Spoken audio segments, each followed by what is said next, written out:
पुष्पेंद्र कुलश्रेष्ठ जी ने कई अहम मुद्दों और असामाजिक तत्वों के बारे में बात की है जो हमारे सामाजिक और राष्ट्रीय मुद्दों को अफेक्ट करती है। इसके अलावा पुष्पेंद्र कुलश्रेष्ठ जी ने कई अन्य मुद्दों पर भी बात की है जिसे आज के सभी युवा को जानना तथा समझना अत्यंत आवश्यक है। इसलिए वीडियो को लाइक एवं शेयर करने के साथ जागरूकता के इस अभियान में आप अपना महत्वपूर्ण योगदान अवश्य दें। तो चलिए सुनते हैं पुष्पेंद्र कुलश्रेष्ठ जी को। भाइयों बहनों, क्या इस प्रदेश के अंदर कांग्रेस को, सपा को और बसपा को शासन करने का अवसर नहीं मिला था क्या? और क्या उनकी जिम्मेदारी इस प्रदेश के प्रति नहीं थी? और एक दिल्ली वाले हैं, वे तो दिल्ली से यूपी बिहार वालों को ही भगा दिए थे। आज कह रहे हैं हम ये फ्री देंगे, वो फ्री देंगे। अरे जब अवसर मिला था, जब लॉकडाउन लगा था, सबसे पहले उत्तर प्रदेश के वासियों को, उत्तर प्रदेश के नागरिकों को इन्होंने दिल्ली से भगाने का काम किया था। और भाइयों बहनों, इनको बताने की आवश्यकता है कि दिल्ली संभाल नहीं पाए, एक छोटी सी दिल्ली संभाल नहीं पाए। यूपी और बिहार के लोगों को दिल्ली से भगा दिए। और जब उत्तर प्रदेश विधानसभा का चुनाव आ रहा है तो उत्तर प्रदेश नजर आ रहा है। पहले भगवान राम को गाली देते थे, लेकिन आज जब लगता है कि अब राम के बगैर नैया पार होने वाली नहीं है, तब अयोध्या में राम जन्मभूमि में दर्शन करने भी आ रहे हैं। अच्छी बात है। राम के महत्व को, राम के अस्तित्व को कम से कम इन्होंने स्वीकार तो किया। अन्यथा विपक्षी दलों का कोई नेता ऐसा नहीं जिन लोगों ने 6 दिसंबर 1992 को स्वर्गीय बाबूजी को कोसा न हो, कटघरे में न खड़ा किया हो और पूरी मजबूती के साथ उस समय भी खड़े रहे बाबूजी। उन्होंने कहा था कि कोई जिम्मेदारी फिक्स होती है तो कल्याण सिंह के ऊपर होनी चाहिए। कल्याण सिंह इस जिम्मेदारी को लेने को तैयार है। यह है दमदार बात। और इसलिए भाइयों बहनों, आज मैं आपसे यही कहने के लिए आया हूं, पूछिए एक बार विपक्षी नेताओं को, प्रदेश के अंदर सर्वाधिक समय तक शासन किया है कांग्रेस ने। अगर प्रदेश में बदहाली है, अव्यवस्था थी, अराजकता थी, गरीबी थी, इसके जिम्मेदार ये लोग हैं। सबसे अधिक समय तक कांग्रेस को शासन करने का अवसर प्राप्त हुआ। उसके बाद समाजवादी पार्टी और फिर बहुजन समाजवादी पार्टी। इन लोगों से पूछा जाना चाहिए कि आखिर उस कालखंड में इन्होंने अगर प्रदेश के हितों के लिए कुछ किया होता, अलीगढ़ के तालों के लिए, हापुड़ के पापड़ के लिए, रामपुर के चाकू के लिए, बरेली के चूड़ी के लिए इन्होंने कुछ किया होता, तो भाइयों बहनों, प्रदेश का नौजवान पलायन करने के लिए मजबूर नहीं होता। हमारी सरकार ने किया। प्रधानमंत्री मोदी जी के मार्गदर्शन में एक जनपद एक उत्पाद, और आज तो अलीगढ़ में डिफेंस कॉरिडोर का भी एक केंद्र स्थापित होकर के वहां तेजी के साथ रोजगार का सृजन भी होगा, आगे भी बढ़ेगा। स्वर्गीय बाबूजी जब मुख्यमंत्री थे, उन्होंने ताला नगरी के रूप में वहां एक व्यापक निवेश करवाया था, अलीगढ़ को पहचान दिलाई थी। हार्डवेयर के क्षेत्र में आज भी अलीगढ़ का कारीगर बहुत अच्छा काम करता है। सपा ने क्या किया? कांग्रेस ने क्या किया? बसपा ने क्या किया? इनसे पूछा जाना चाहिए।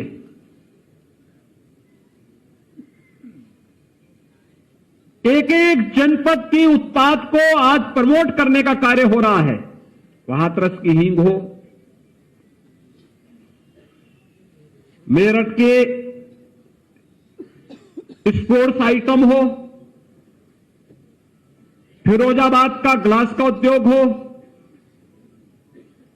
मुरादाबाद का ब्रास की आइटम हो, अमरोहा का तबला हो, यानी अलग अलग जनपद को उसको उसकी पहचान के साथ जोड़ने का कार्य हो रहा है। लाखों नौजवान रोजगार से इससे जुड़ रहे हैं, लाखों नौजवान इस प्रक्रिया के साथ जुड़ रहे हैं। विकास एक नई ऊंचाइयों तक आगे बढ़ता हुआ दिखाई दे रहा है और इसीलिए यह कार्य पहले भी हो सकता था। विश्वकर्मा श्रम सम्मान में आपने देखा होगा, विश्वकर्मा श्रम सम्मान में परंपरागत हस्तशिल्पी और कारीगरों को,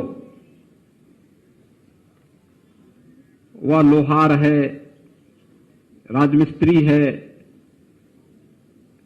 कारपेंटर है, स्वर्णकार है, हलवाई है, मोची है, धोबी है, यानी ये गांव में निवास करने वाला जो गांधी जी के ग्राम स्वराज की परिकल्पना को साकार करता है, इन सब के निश्चित प्रशिक्षण के दौरान निश्चित मानदेय, फिर इन्हें बैंकों के साथ जोड़ना, फिर इनको जोड़ने के साथ इनकी आजीविका को बढ़ाना, इनके स्वावलंबन के पथ पर अग्रसर करना। माटी कला बोर्ड के माध्यम से आपने देखा होगा गांव गांव में मिट्टी के दिया मूर्तियां मिल रही हैं। ये काम चीन क्यों हमें देगा? हमारा कारीगरी ये काम करेगा, हम उसको कला देंगे, हम उसको तकनीक देंगे, हम उसको डिजाइनिंग देंगे और हम उसको आगे बढ़ाने का कार्य करेंगे। गांव समृद्ध होगा, पैसा गांव में रहेगा, गांव समृद्ध होगा। यही तो कार्य सरकार ने किया है। कानून व्यवस्था की स्थिति को बेहतर किया गया तो कानून व्यवस्था की बेहतर स्थिति ने निवेश बढ़ाया, रोजगार दिया। आज हर तबके के नौजवान की नौकरी लग रही है, सरकारी नौकरी लग रही है या निजी क्षेत्र में नौकरी लग रही है। पहले क्यों नहीं लगता था? पहले ये नौकरी को एक परिवार और एक खानदान क्यों अपनी गिरवी मान लेता था? आज तो कोई नहीं कर सकता। आज तो नौकरी पूरी पारदर्शी प्रक्रिया के साथ संपन्न हो रहा है। प्रदेश का नौजवान नौकरी पाएगा, प्रदेश के अंदर अपनी ऊर्जा और अपनी प्रतिभा का लाभ देगा। आज हो रहा है। पहले गरीबों को मकान नहीं मिलते थे, जाति देखी जाती थी, क्षेत्र और मजहब और मत देखा जाता था। आज तो 4.5 वर्ष में 43 लाख से अधिक नौजवान, 43 लाख से अधिक परिवारों को हम मकान दे चुके हैं, एक एक आवास उपलब्ध करा चुके हैं। 2 करोड़ 61 लाख से अधिक लोगों परिवारों को एक एक शौचालय उपलब्ध करवा चुके हैं। हर ग्राम पंचायत में सामुदायिक शौचालय भी बन रहा है। उस शौचालय की देखभाल करने के लिए गांव की किसी एक महिला को जिम्मेदारी भी दी जा रही है। हर महीने 9,000 रुपए उस महिला को उपलब्ध करवाया जा रहा है। बिजली निःशुल्क कनेक्शन और इंफ्रास्ट्रक्चर को आगे वहां तक बढ़ाने की व्यवस्था हो, या फिर 5 लाख रुपए का आयुष्मान भारत का कार्ड। कोरोना कालखंड में हर गरीब को फ्री में राशन, ये पहले भी दिया जा सकता था। पहले सोच नहीं थी। पहले की सोच केवल अपने व्यक्तिगत परिवार तक सीमित थी, एक खानदान तक सीमित थी। लेकिन आज पूरे प्रदेश को ही परिवार मान करके कार्य किया जा रहा है। पूरे देश को परिवार मान करके प्रधानमंत्री जी मार्गदर्शन भी देते हैं, नेतृत्व भी देते हैं और पूरे देश को परिवार मान करके शासन की योजनाओं का लाभ दिया जा रहा है। यही अंतर है और उस अंतर को एक एक नागरिक तक बताना की आवश्यकता है। पहले होड़ लगती थी। किस बात की होड़ लगती थी? होड़ इस बात की लगती थी कि कौन कितनी अवतार की पार्टी दे देगा, सरकारी आयोजन हो जाए। आज तो नहीं होते। अगर हमारा सेकुलर स्टेटस है तो सबके लिए समान होगा।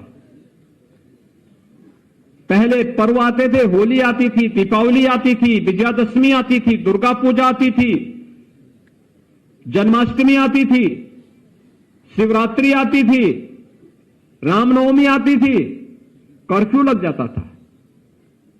पर्व और त्योहार मनाने ही नहीं देते थे। एक तरफ कर्फ्यू, दूसरी तरफ प्रशासन का डंडा। आस्था को कैद करके रह जाते थे। आज तो ऐसा नहीं। आज तो आपकी आस्था के सामने कोरोना भी पस्त हो गया है। आपने देखा होगा जैसे विजयादशमी आई, कोरोना समाप्त, बड़े भव्यता के साथ विजयादशमी के आयोजन हर जगह हुए।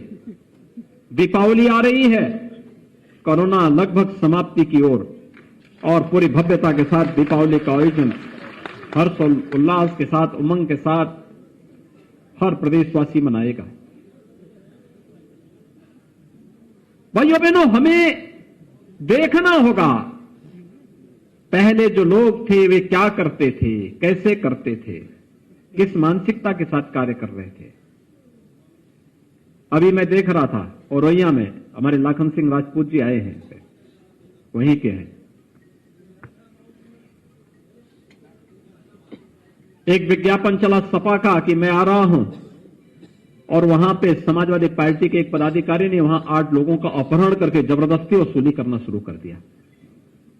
तो लोगों ने कहा, अरे क्या विज्ञापन का मतलब यही है? उन्होंने कहा, हां, मैं आ रहा हूं का मतलब अपहरण, गुंडागिर्दी, लूटपाट, अराजकता, प्रदेश के अंदर अव्यवस्था और दंगाइयों को फिर से प्रोत्साहन कर देना। भाइयों बहनों, ये नहीं हो पाएगा। प्रदेश अब बदल चुका है। याद करिए, हमारी सरकार आई 2017 में, हमने पहला काम क्या किया? किसानों का कर्ज माफ किया। मैं बहन और बेटियों की सुरक्षा के लिए एंटी रोमियो स्क्वाड का गठन किया। प्रदेश के लिए हम लोगों ने नई नई स्कीम के साथ हम आगे बढ़े थे। और समाजवादी पार्टी की सरकार 2012 में जब बनी थी, उसने क्या किया मालूम है? पहला काम क्या था? राम जन्मभूमि पर आतंकी हमला करने वाले आतंकवादी के मुकदमे को वापस लेने वाली कार्रवाई को प्रारंभ करना। और दूसरा कार्य उस सरकार में हुआ था कोसी कला का दंगा।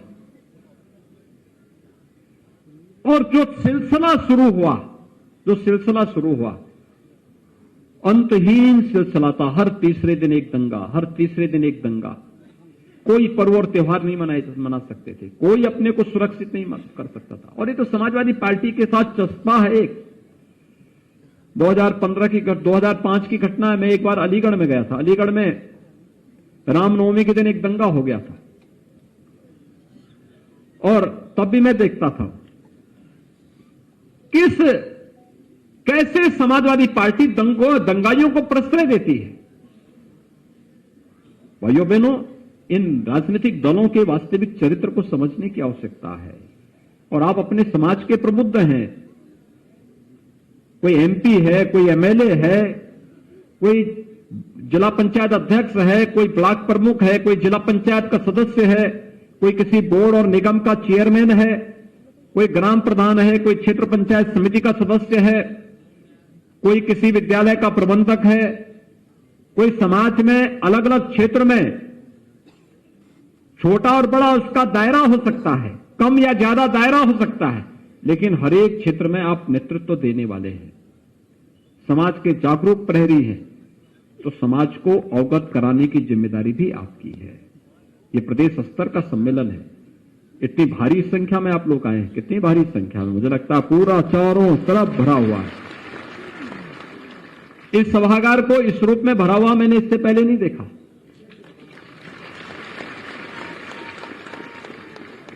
इस रूप में उत्साह देखने को पहले नहीं मिलता था।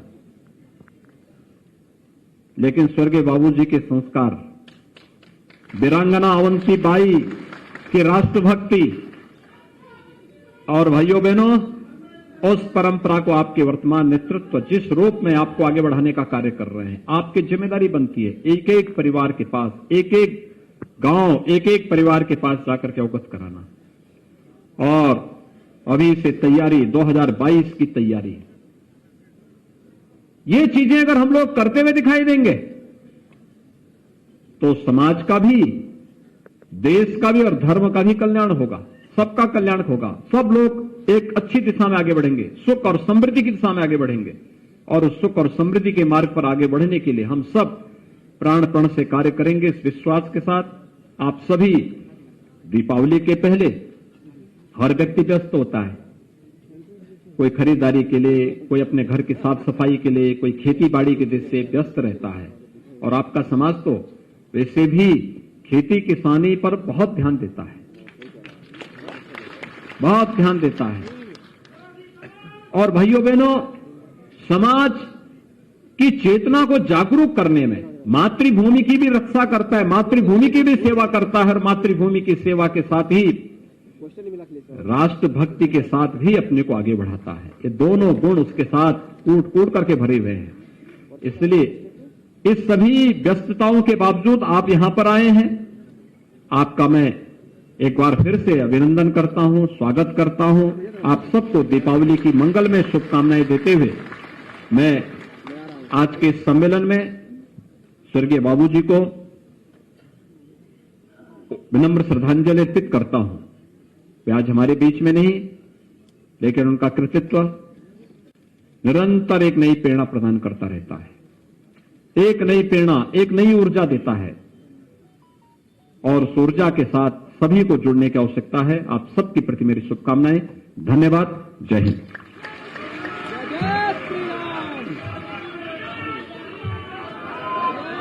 महाराज जी,